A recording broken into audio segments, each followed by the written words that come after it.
संख्येने समाज बांधव उपस्थित होते। तसेच यशवंत स्टेडियम पासून ते विधान भवनापर्यंत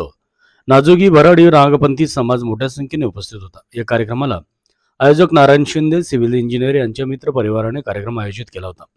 कार्यक्रमाला प्रमुख पाहुणे म्हणून भटक्या विमुक्त जाती जमातीचे खानदेश जळगाव येथील साहेबराव बाबर तसेच मोदीपूर येथील प्राध्यापक भवरलाल सर समाधान सावंत, युवा नेता प्रकाश जोगी, खडके येथील शाखा प्रमुख, जळगाव ग्रामीण युवा अध्यक्ष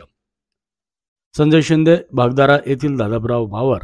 तसेच सामाजिक कार्यकर्ता अशोक बाबर, सुनील प्राप्ते, गणेश बाबर, सतीश शिंदे, सिल्लोड खामगाव येथील ठाकरे सर, सामाजिक कार्यकर्ता योगेश जोगी तसेच नागपूर येथील समाज बांधव, येथील सरपंच भाऊसाहेब तसेच कलावंत माजी सरपंच अशा प्रमुख पाहुण्यांच्या उपस्थितीत मुख्यमंत्री एकनाथराव शिंदे, उपमुख्यमंत्री अजितदादा पवार, उपमुख्यमंत्री व गृहमंत्री देवेंद्र फडणवीस